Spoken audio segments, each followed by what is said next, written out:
Evangelho de João, capítulo 8. Já achou? Diga amém. Se não achou, é porque ainda não está conectado. Abra a sua Bíblia. Eu faço um apelo, não fecha mais não.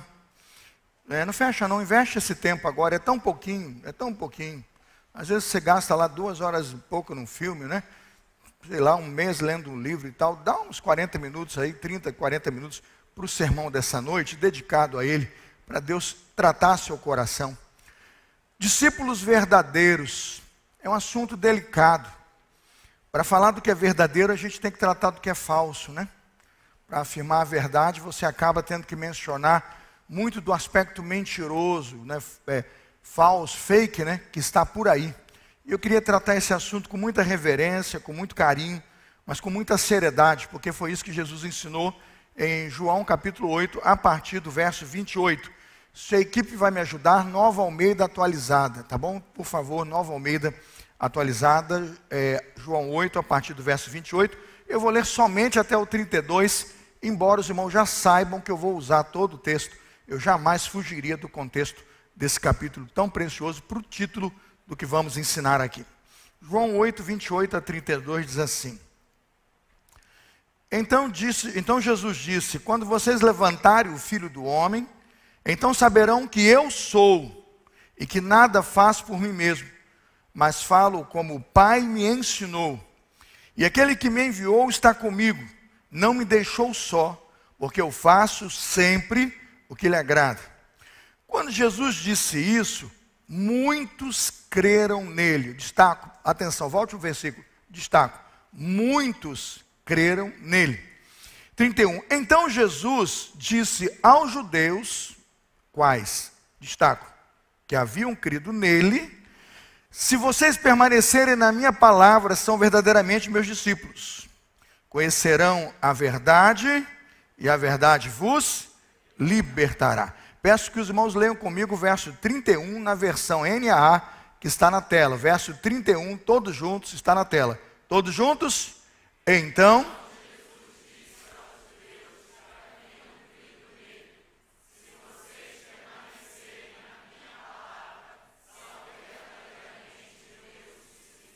Amém? Volta no versículo, por favor. Irmão, volta no versículo, por favor. Se eu aqui não conseguir pregar, se alguma coisa faltar, se agora o Senhor me arrebatar e levar para a glória e nada puder dizer, guarde uma coisa. Quem é o discípulo verdadeiro? O versículo, ele é interpretado por si só, e é todo o esforço que eu tenho para traduzir 2 direções que estão ali. Jesus disse aos judeus que haviam crido nele. O discípulo verdadeiro crê em Jesus, amém? Ele não está falando para os incrédulos, mas para os crentes. Porque adianta falar com os incrédulos? Eles vão ouvir.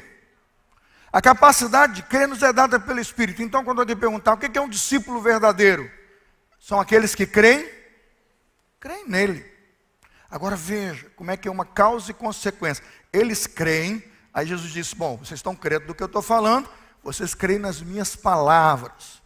Aí diz assim, se permanecer na minha palavra, o que acontece? Já posso terminar o sermão. Se você crê, você permanece na palavra. Isso, você só permanece ou sai. Você só permanece ou sai. Permanece porque crê. E abandona, porque de fato nunca sustentou a sua fé nisso. Já entenderam o sermão de hoje? É sobre isso que eu quero conversar com você. É sobre isso que eu peço a Deus, que o Espírito Santo me ajude a defender 2 argumentos tão simples, mas que têm causado um abismo nas pessoas e que tem permitido muitas vezes que a má interpretação ou compreensão das palavras da verdade faz com que as pessoas muitas vezes corram da igreja, abandonam a igreja e provam por esse ato de não perseverança que não são discípulos de Jesus. Vamos orar e pedir a ajuda de Deus e do seu Espírito para interpretar a palavra dele. Vamos orar juntos?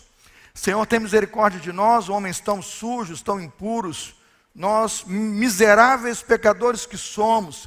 Clamamos agora por misericórdia para que teu Espírito Santo, sendo misericordioso de cada um de nós aqui, nos dê condições de interpretar com saúde, nos dê condições de interpretar com verdade, com pureza, ó Deus, a palavra que nos é revelada aqui nessa noite, a palavra do Senhor.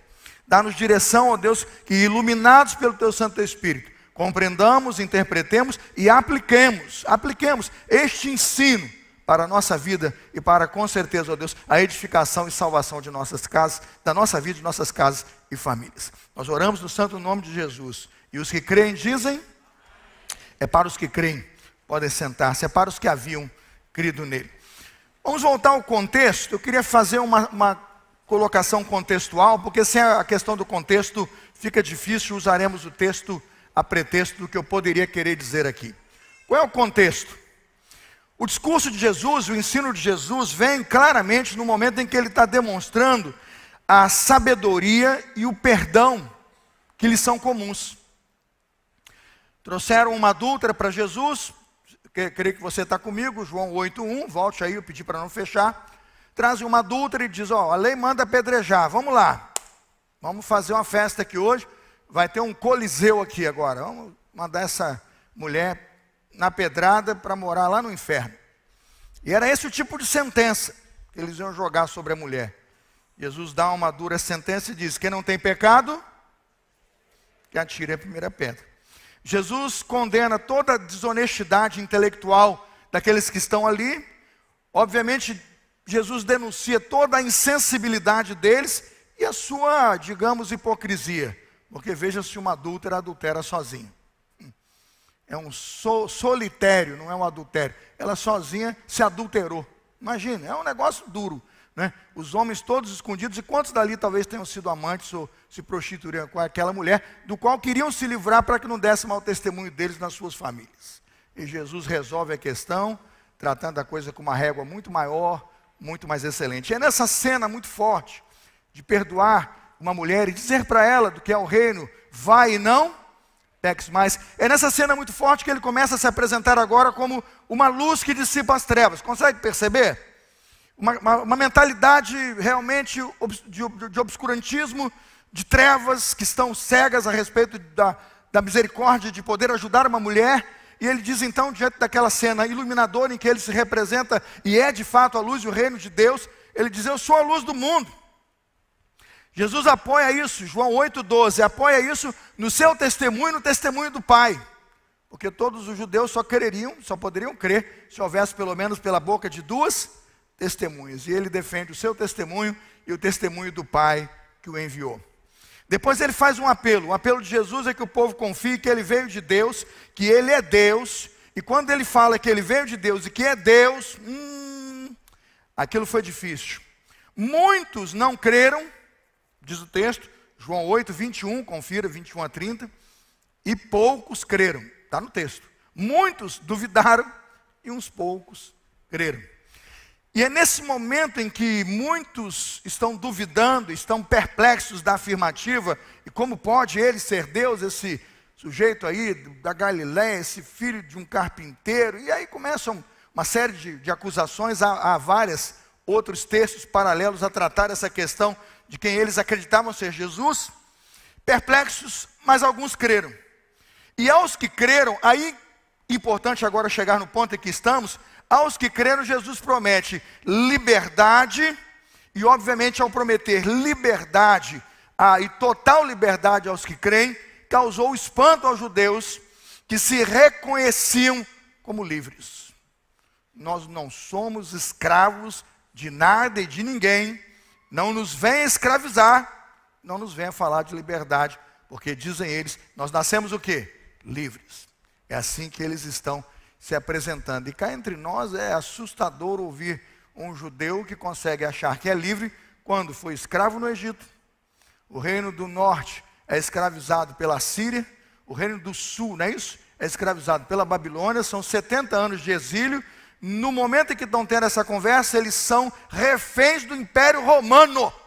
Meu Deus, é muita cegueira. Mas você diz, não pastor, mas é a capacidade que o indivíduo tem de olhar para si, tudo dando errado, e de acreditar introspectivamente que ele é livre. Eu até entendo, não são cadeias ou grilhões que nos prendem, mas não é disso que Jesus está tratando.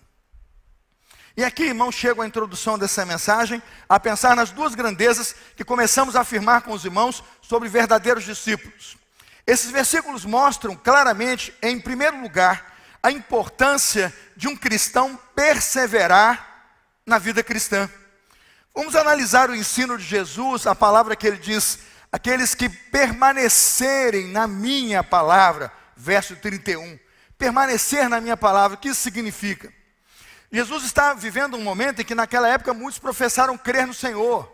Foi muita gente, irmãos, que até este momento aqui de João 8, que confessou a Jesus e saiu atrás dele. Você sabe que quando Jesus andava, havia o quê?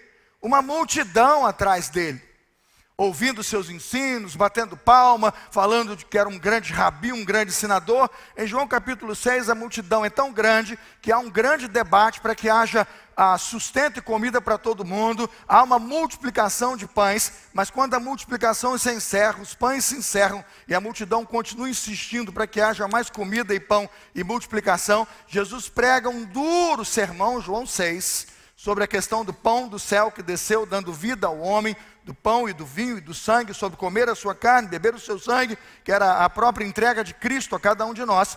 E quando ele começa a pregar aquilo, as multidões ficam ou vão embora? Elas ficam ou vão embora? No Evangelho de João diz que elas vão embora. E vão embora aos montes. João 6, esse é o contexto. E quando ele está quase que sozinho, olhou para os discípulos e perguntou: quereis vós ir também? Aí Pedro vai soltar lá uma afirmativa. Só tu tens o quê? Palavras de vida eterna. Percebe a diferença entre o grupo que vai embora e a multidão que vai embora e uma pequena comunidade de discípulos que fica por uma convicção absoluta de quem é Jesus? Só tu tens o quê? As palavras de vida eterna. Nada mais justo do que falar para uma multidão que ele é o Deus, que ele é a luz do mundo, que ele é o Filho de Deus, enviado por Deus e dá testemunho, e perceber que é uma multidão que não crê, mas ele não está mais preocupado com os que não creem, ele dirige a sua palavra aos que creem.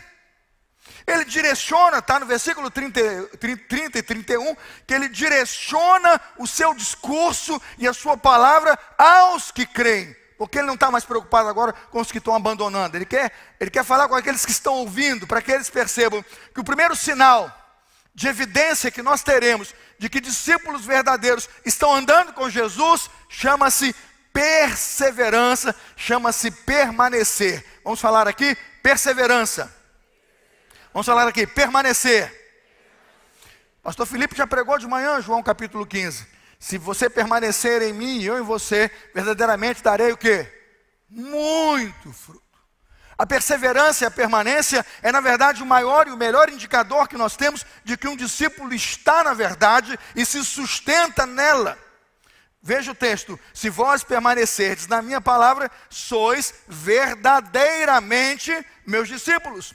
O fator determinante na vida de um discípulo autêntico é, sim, perseverança.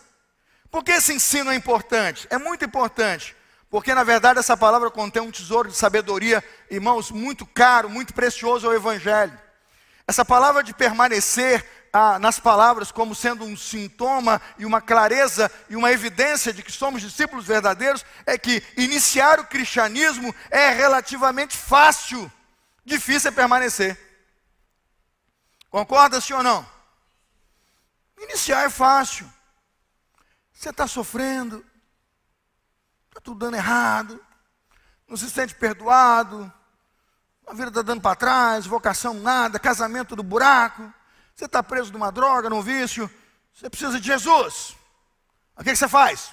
Bum! Não é assim? Eu estou precisando, está tudo ruim mesmo, pegar meu último fio de esperança. Para muita gente é assim. Eu falo que começar uma caminhada no Evangelho, na igreja, não é um negócio difícil, não. No mundo tão perdido, tão corrompido, tão destruído, tão deturpado, você começa. Agora, sabe como é que a gente percebe o indivíduo a quem o Espírito Santo iluminou e regenerou? Não é se ele inicia, é se ele caminha. A reivindicação de Jesus de ser luz do mundo é apoiada por um testemunho claro de Deus o Pai.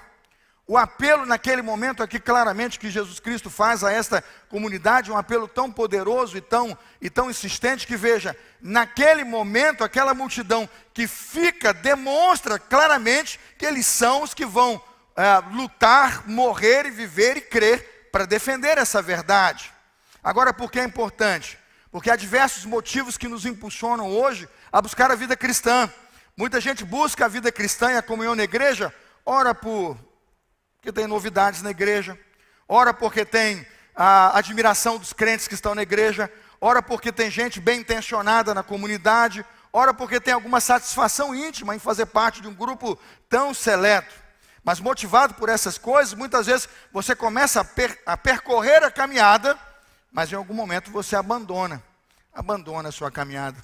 A caminhada de um cristão não será vista como verdadeira somente porque ele abandona maus hábitos, somente porque ele adquire e começa a demonstrar e a evidenciar novos hábitos. Não, a verdadeira caminhada de um cristão será vista e notada quando ele decidir, no meio da hora mais difícil, no meio da dúvida mais profunda, ele decide permanecer naquela palavra que recebeu, como sendo ela a verdade que sustenta a sua existência e a sua vida. É neste momento que um crente descobre a profunda sabedoria das palavras de Jesus, a perseverança e a capacidade de continuar, não simplesmente de começar. No cristianismo é o teste da verdadeira graça de Deus sobre um crente. A perseverança é muito mais do que a capacidade de vir ou de começar. A perseverança é a capacidade de poder que Deus nos dá, de começar uma grande obra, mas de continuá-la, como diz a Escritura, até o dia de Cristo Jesus. Como pastor, aprendi a agradecer a Deus cada pessoa que inicia a caminhada cristã. Como pastor, ninguém mais do que eu fica muito alegre quando, fazendo aqui um apelo ao chamamento à salvação, um e outro, e outros, e outros, e casais, e famílias, e meninos vêm e passam por este apelo à salvação e dão um público testemunho de sua fé, e depois passam pelo batismo. Eu aprendi a celebrar isso. A Bíblia diz: há muito mais alegria no céu por um pecador que se arrepende. Amém, irmãos? Mas a coisa mais preciosa do Evangelho, e a bênção mais preciosa do Evangelho, não é viver este momento e isolá-lo. Não. A coisa mais preciosa do Evangelho é se fortalecer e perceber que aquele irmão que está aqui, no meio da dor mais profunda, às vezes sem recursos, as coisas financeiramente não estão bem, perdeu uma empresa, faliu um negócio, não é? No lar as coisas não estão 100%, mas esse irmão está com sua Bíblia na mão, ele está orando, ele está crendo, ele está confiando, ele no meio da prova decide glorificar e dizer que o Senhor Deus é o Deus soberano de toda a sua existência. E quando pergunta, irmãos, de tudo que você ouve e vê, você não duvida, ele diz: eu creio, é deste irmão que devemos nos alegrar. Porque nós percebemos nesse seu martírio, nessa sua capacidade fiel de permanecer, nessa resignação de não ouvir o mundo, e não vou ouvir, e não vou acolher as propostas de esvaziamento ou de desistência, mas de crer, e absolutamente crer, quando tudo parece negar as verdades do que eu estou vivendo. É com esse tipo de crente que Jesus Cristo exalta o reino, e faz com que este reino seja conhecido. É como o apóstolo Paulo disse: quem corre de tal maneira que pode alcançar, 1 Coríntios 9, 24, não é quem se lança a correr e para. 1 Coríntios 9, 24, Paulo diz: correi de tal maneira o quê? Que alcanceis. Como é que você vai correr e alcançar? Você tem que dar a sua largada, mas tem que o quê? Tem que terminar a prova. Essa dura conversa, esse duro assunto que Jesus Cristo está tendo, irmãos, com uma frase de olhar nos olhos daqueles que creram, não dos que duvidaram. A direção é para os que creram. Se permanecer na minha palavra, verdadeiramente sois o quê? Meus discípulos. Analisemos agora o ensino de Jesus, o segundo ensino. Saímos agora da primeira parte dos que permanecerem. Eu quero pensar a segunda expressão. São verdadeiramente meus discípulos. A primeira parte já vencemos aqui, eu quero parar por aqui. Mas a segunda: são verdadeiramente meus discípulos. A questão aqui é simples: verdade ou mentira? A questão aqui é simples, irmãos: é verdadeiro ou falso? Alternativa 1 ou 2, é A ou B. O que esses versículos nos mostram é a natureza da verdadeira escravidão na qual estão mergulhados os incrédulos, com quem Jesus nem está conversando mais, mas que aqueles que creem precisam saber o problema de onde eles estão metidos e o cativeiro onde eles estão travados. Os judeus amavam, e amavam muito, se vangloriar. Eles se vangloriavam porque, embora estivessem de alguma forma sabendo que politicamente estão presos, se diziam livres. Nosso Senhor recordou a esses judeus que há uma escravidão muito maior do que os impérios, do Império Egípcio, do Império Assírio, do Império Babilônico, ou naquele momento do Império Romano. Jesus Cristo trata de uma escravidão, irmãos, que tem o poder de destruir uma vida para toda uma eternidade. É disso que se trata. Quão profunda é a verdade que Jesus Cristo aqui conta. Quantas pessoas em todo o mundo são escravas do pecado, mas não admitem isto. É disso que se trata. Olha no texto clássico aqui, João 8:24, leia na tela e compreenda o problema exato da escravidão que essas pessoas vivem. Evangelho de João, capítulo 8:24, todos juntos. Por isso eu lhes disse que vocês morrerão em seus pecados, porque se não crerem que eu sou, vocês morrerão nos seus pecados. É disso que se trata. De uma escravidão que condena. De uma escravidão que mata e pode jogar, irmãos, o corpo e a alma desse indivíduo no inferno. Quantas vezes nós não observamos e olhamos para um texto como esse e achamos que estamos falando aí de verdade vos libertará, liberdade de expressão, liberdade de impérios, a liberdade religiosa e todo tipo de liberdade que o mundo preza e prega. Acha que pode ser direitos humanos e tantas verdades e liberdades que nós conhecemos. Jesus vai ao ponto da questão. Vocês são escravos do pecado. E para escravos do pecado, Deus só providenciou uma solução. Isso é muito importante dizer aqui hoje à noite.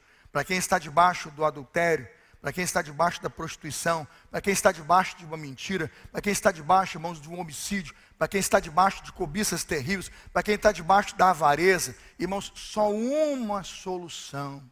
Uma solução, ou vive na escravidão ou é liberto. E ele disse, morrerão em seus pecados, se não crerem que quem? Que eu sou. A régua subiu muito, irmãos.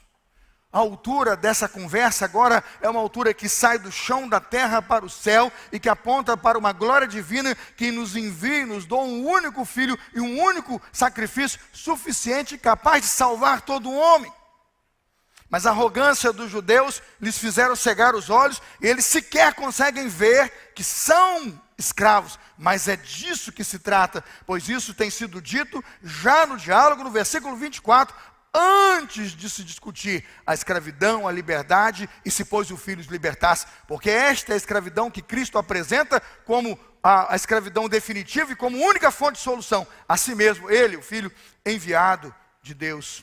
Então o que Jesus Cristo disse? Vamos ao verso 31. A resposta dele a essa questão da escravidão.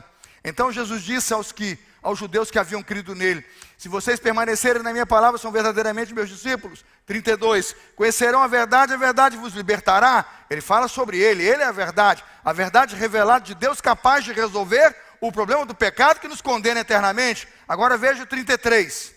Olha para onde vai a cabeça de quem ouve o evangelho, mas se recusa a entender, ou quem ouve sobre escravidão e pecado, mas se recusa a reconhecer pecador. Veja o 33. Eles responderam, está na tela, leiam juntos? Somos descendência de Abraão, jamais somos escravos de ninguém. Como você pode dizer? Há hoje um sem fim de religiosos, irmãos, vivendo nessa cultura. Nós não somos pecadores, não somos culpados de coisa nenhuma. Quando Jesus Cristo responde, o verso 34, ele diz: em verdade lhes digo que todo que comete pecado é escravo do pecado. O escravo não fica para sempre na casa, o filho sim, fica para sempre. 36, se pois o filho vos libertar, verdadeiramente sereis livres. Irmãos, eu vou dizer algumas coisas antes de começar o sermão, eu estou só introduzindo, não tenha pressa não. Estou tentando introduzir, porque daqui a pouco eu vou engatar aqui o argumento, eu começo o sermão, e ele tem 4 pontos. Quem tem ouvidos, ouça. E quem tiver com pressa, vai, fica tranquilo. Não tem problema nenhum aqui. Não tem cara feia nem nada. Se pois o filho vos libertar, verdadeiramente sereis livres. O que isso significa? Deixa eu aplicar aqui. Deus não realizou ou idealizou nenhuma outra possibilidade para perdoar pecados que não seja através de Jesus. Estão comigo, sim ou não? Deus não realizou ou idealizou nenhuma outra possibilidade para perdoar pecados que não seja através de Jesus. Essa conversa todo mundo tem que ter um dia.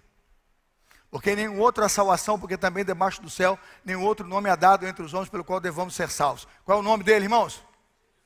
A Bíblia afirma, porque somente há um mediador entre Deus e o homem, Jesus Cristo, homem.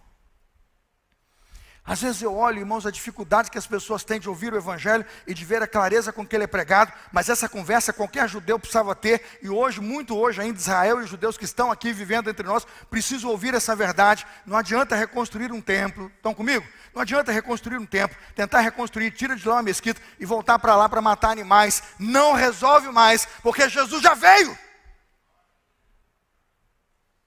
Deus não realizou e não idealizou, e não vai idealizar mais, montar um outro projeto, arrumar um outro caminho, não. Jesus é o único caminho para a salvação. Outra coisa que vejo absolutamente nesse texto e aplico, irmãos, é que suas crenças, por melhores que sejam, se não são fruto da revelação de Deus aos homens, elas nunca serão boas ou verdadeiras o suficiente para salvá-lo. Pastor, como é que fica isso? Irmão, deixa eu dizer uma coisa para você, não é o modo como você crê, não é o modo como você crê. Eu estou sentindo um negócio tão forte, pode ser um infarto, irmão, não sei. Estou sentindo uma dor tão grande, pode ser, sei lá, dor de barriga, irmão, não sei. É um negócio de eu estou sentindo, não sei o quê, aí vou lá e me ajoelho e vem. Eu não estou dizendo que a presença não é uma presença de glória e que não é uma presença que se manifesta. O que eu estou dizendo, veja, não é o modo como você crê. Irmãos, não é o arrepio ou qualquer outra forma de emoção. Preste atenção, não é a intensidade com que você crê. Pastor, eu creio um montão.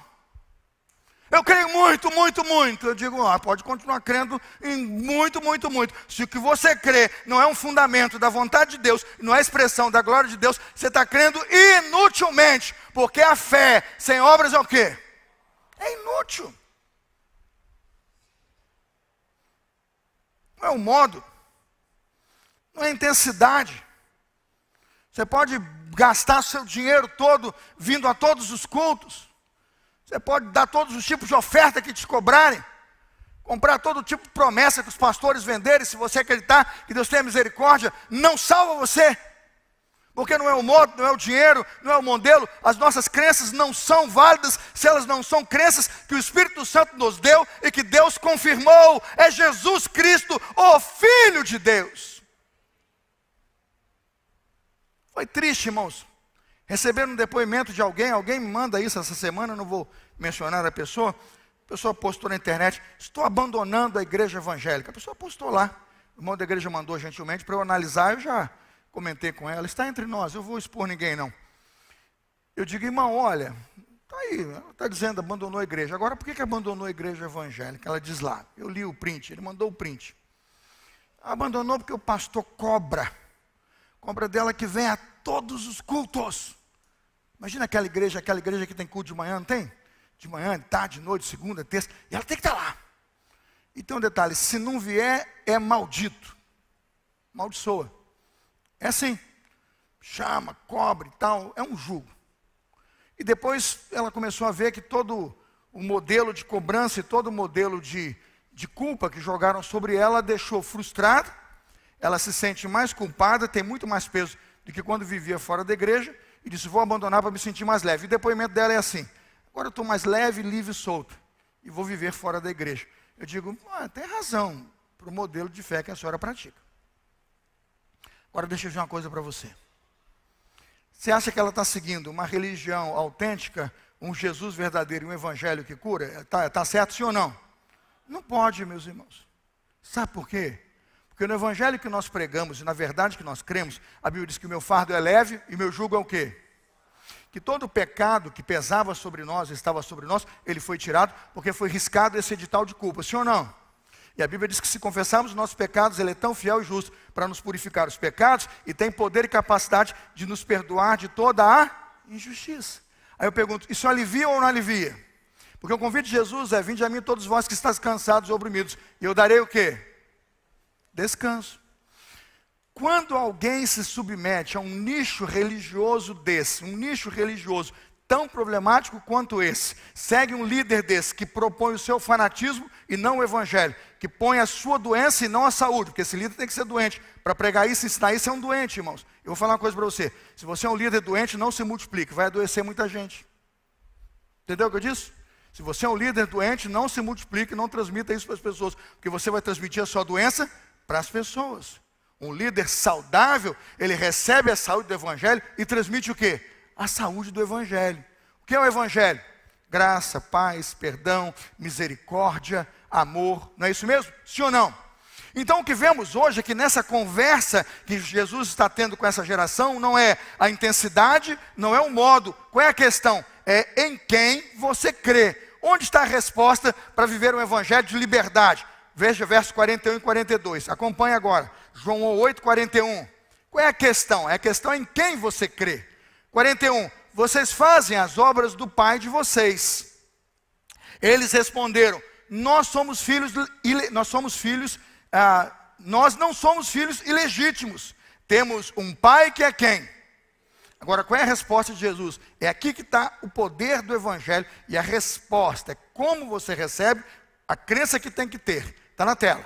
Jesus disse: se Deus fosse de fato o Pai de vocês, certamente me amariam, porque eu vim de Deus, aqui estou, pois não vim de mim mesmo, mas Ele me enviou. Qual é a verdade de um discípulo verdadeiro? Qual é a identidade maior de um discípulo verdadeiro? Como ele será identificado e como nós o perceberemos? Nós sabemos em quem ele crê. Um discípulo verdadeiro participa de um discipulado íntimo e verdadeiro com o Senhor. Dê uma olhada no 42. Se Deus fosse de fato o Pai de vocês, certamente me amariam, porque o quê? Eu vim de Deus. Então qual é a identidade clara de um discípulo verdadeiro? Ele ama Jesus, porque Jesus é quem, irmãos? O Filho de Deus. Por quê? Porque Jesus é a única providência capaz de tratar e resolver o maior problema do homem, a escravidão do pecado e a condenação do pecado. Quando alguém lhe prega um evangelho torto e torpe, corra dele. Quando alguém lhe tenta vender um projeto de salvação, ou lhe vender um espaço na igreja para onde você comprando vai ser salvo, corra dele. Se alguém quer transmitir a você a doença dele e não a saúde, corra dele. Procura um evangelho que liberta. Conhecereis a verdade vos libertará. Quem é Cristo? Cristo é, na verdade, irmãos, uma pessoa divina. Cristo, na questão da união hipostática, como ensinamos aí na teologia, Cristo tem a natureza divina, né? E a natureza o quê? Humana. Duas naturezas, ele é Deus e ele é homem, o único do gênero, o único a quem Deus permitiu existir entre nós dessa forma, e o verbo se fez carne e habitou entre nós. Porque Jesus tinha que ser homem e Deus? Porque somente um homem poderia representar os homens para a questão do pecado. Mas por que ele tem que ser Deus? Porque somente Deus, entregando a ele mesmo e o seu próprio sangue, sangue de Deus, para perdoar pecados, poderia quitar uma dívida eterna e infinita com um Deus que é eterno e infinito. Compreenderam, sim ou não? Somente a eternidade de um verbo eterno pode quitar uma dívida eterna que temos com Deus eterno, santo por toda a eternidade. Nenhum homem pagaria. Irmãos, isto é poderoso. Quando nós olhamos para isso, glorificamos a Jesus e entendemos: Jesus é a glória de Deus nos homens e o retrato de sua maior misericórdia, porque o problema insolúvel na relação homem e Deus só se resolve em Jesus. Por isso, um discípulo verdadeiro de Jesus, ele crê em Jesus, primeiro passo, e depois o quê? Permanece na sua palavra. Agora vamos começar o sermão, me deem mais uma hora e eu termino. Brincadeira. Em 10 minutos vamos concluir. Deixe-me dar 4 recados aos irmãos. Ao dirigir-se aos que creem nele, a primeira verdade, e aqui vamos aplicando: a vida cristã exige discipulado. Veja o verso 31, abra por gentileza o verso 31 e perceba o ensino que vamos aplicar hoje. A vida cristã de um discípulo de Jesus exige discipulado. Então Jesus disse aos judeus que haviam crido nele: se permanecerem na minha palavra, são meus discípulos. Percebe que a expressão são meus discípulos é um verbo de presente, passado e de futuro? O tempo todo. E essa é uma ação que vai desenvolver-se por uma vida inteira. Vocês não serão ou já foram. Vocês o quê? São meus discípulos. Quantos aqui estão matriculados na escola do discipulado de Jesus? Levante sua mão. Quantos estão? Quantos estão matriculados na escola do discipulado de Jesus? Se não estão, tenham cuidado, porque não são verdadeiros discípulos, porque o discipulado de Jesus não começa e termina na conversão. A nossa relação com Jesus começa na conversão e só termina quando nos encontrarmos com Ele na vida eterna. Amém, irmãos? Eu estou nessa escola. E eu vou dizer uma coisa, eu posso ser reprovado, eu me reprovar, mas Jesus não vai me reprovar não, porque Ele é poderoso para terminar a obra que Ele começou na minha vida. Primeira lição, a vida cristã exige discipulado, são meus discípulos. Um discípulo não é um crente superficial, um discípulo é alguém que permanece. Um discípulo não é alguém que tem um entusiasmo passageiro. Ele tem, na verdade, irmãos, um desejo eterno, ardente, de seguir e servir ao Senhor. A verdadeira fé que desemboca no verdadeiro discipulado é evidenciada num relacionamento estreito, íntimo e profundo com Jesus. Um verdadeiro discípulo, ele crê em Jesus e permanece na sua palavra. Segunda aplicação, vamos caminhar com duas e eu termino. Segunda aplicação, vamos caminhar. A condição da verdadeira liberdade. Como sabemos, irmãos, e condicionamos de fato, e entendemos de fato se estamos ou no pecado e escravizados, ou se agora então de fato estamos livres. Qual é a condição da verdadeira liberdade? Verso 32, está na tela. Conhecerão a verdade e a verdade vos libertará. Jesus se apresenta como a verdade.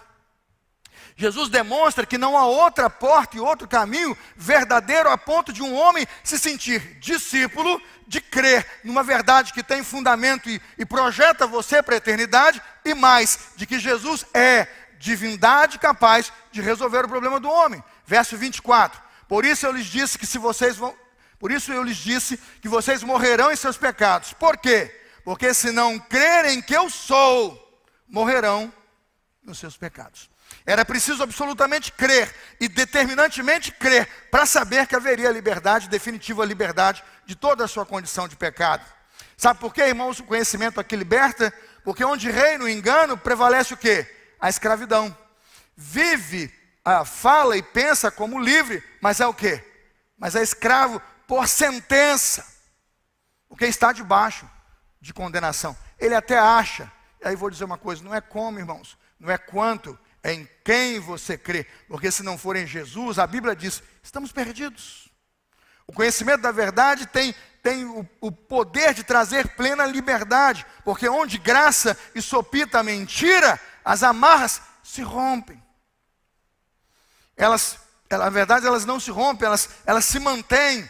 Onde graça e sopita a mentira, as amarras se sustentam, elas se mantêm, elas prendem o indivíduo.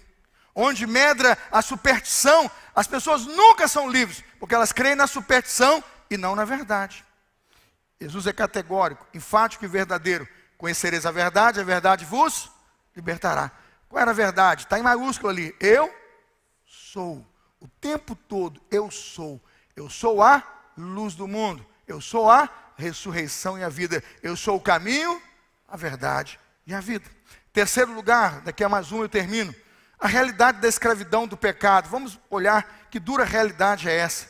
Quando Jesus falou sobre a liberdade, os judeus arrotaram a arrogância, arrotaram sua empáfia espiritual. Quando Jesus fala em liberdade, eles afirmam, somos descendentes de Abraão, nunca fomos escravos. Não conseguem perceber o nicho de cegueira e de amputação que estão vivendo. Estão escravizados, mas pensam que são livres. Há milhares de pessoas vivendo assim no mundo. O povo de Israel, irmãos, foram escravizados por 7 diferentes nações. Na verdade, parece que esse povo que está aqui, de fato, nunca foi livre. Pelo menos pelas nações que os escravizaram, inclusive agora o Império Romano. Naquele exato momento, os judeus estão sob um domínio de um império mau e terrível, mas tentam acreditar que são livres, mas não são. São escravos espirituais, precisando de liberdade e libertação. É Jesus, o Senhor dos Senhores, a refutar a ideia tola, toda a ideia tola deles, de que eram então não escravos, ou que eram livres, porque não se sentiam presos pelos impérios. Não. Jesus refuta a sua tese e diz que o que domina cada um deles é um Senhor que pregou a eles uma mentira que eles acreditaram. Ele diz, vocês são filhos da mentira e o pai de vocês é o diabo, porque é mentiroso desde quando? Desde o princípio. ouviram o conto do diabo, acreditaram e nele permaneceram. Jesus respondeu, veja o verso 34, em verdade lhes digo, que todo que comete pecado é o quê? À luz desse texto, irmãos, vamos finalizando aqui. Jesus responde aos judeus, e isso é muito importante para a nossa libertação desse cativeiro do pecado.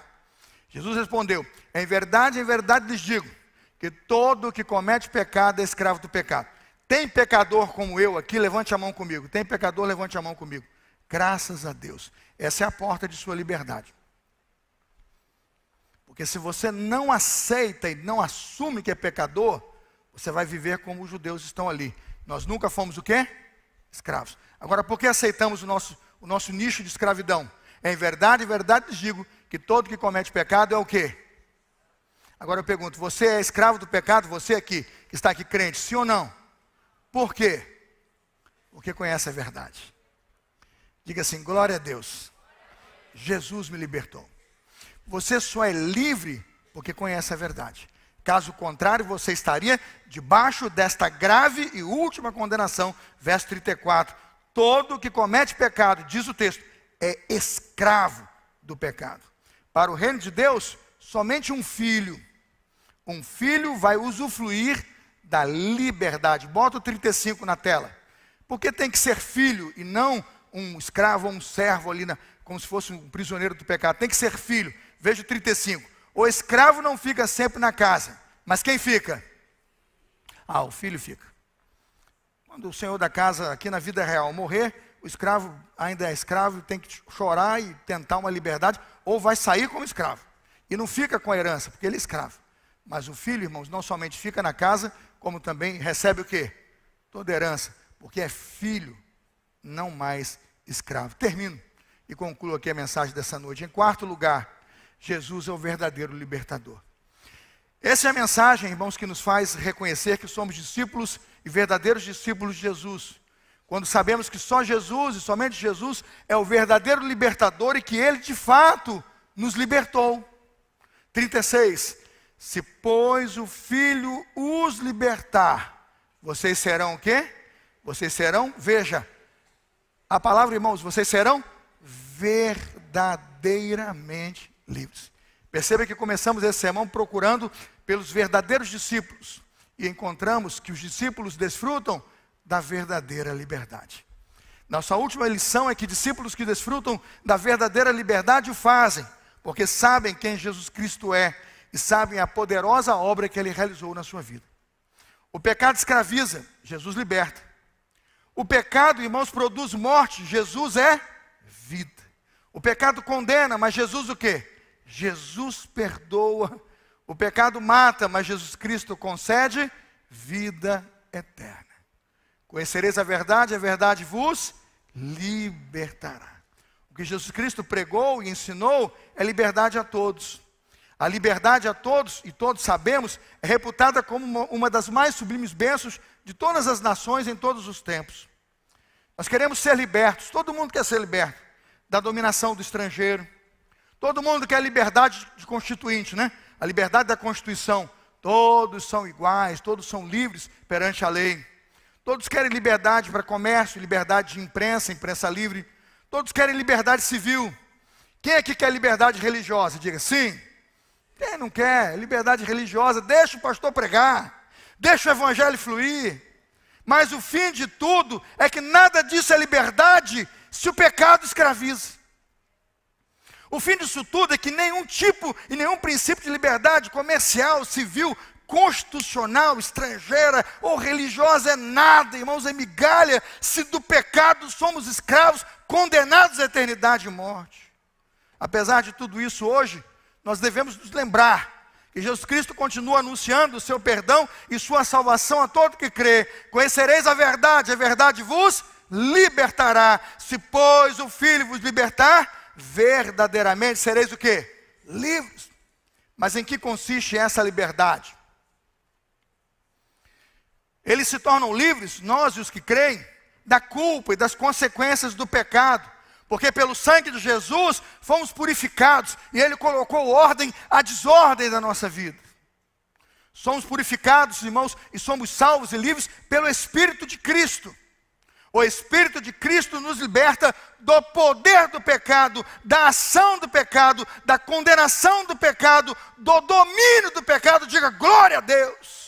É muito poderoso e precioso entender que apenas uma concepção que temos de quem Jesus é, uma crença de que Ele é a solução e a providência de Deus para os nossos pecados, resolvem, irmãos, nesta terra, a nossa condição por toda a eternidade. Não há dádiva maior no mundo.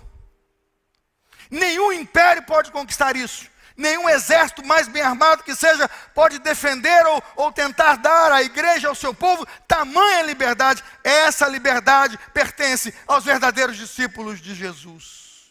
Se nessa noite, meu amado irmão, minha amada irmã, que você que está aqui, simplesmente der um passo em sua confissão ao verdadeiro unigênito, único Filho de Deus, dizendo: eu creio que Jesus é o Filho de Deus. A Bíblia diz e afirma que do pecado nunca mais será refém, que do pecado nunca mais será escravo. Quem crê, diga amém.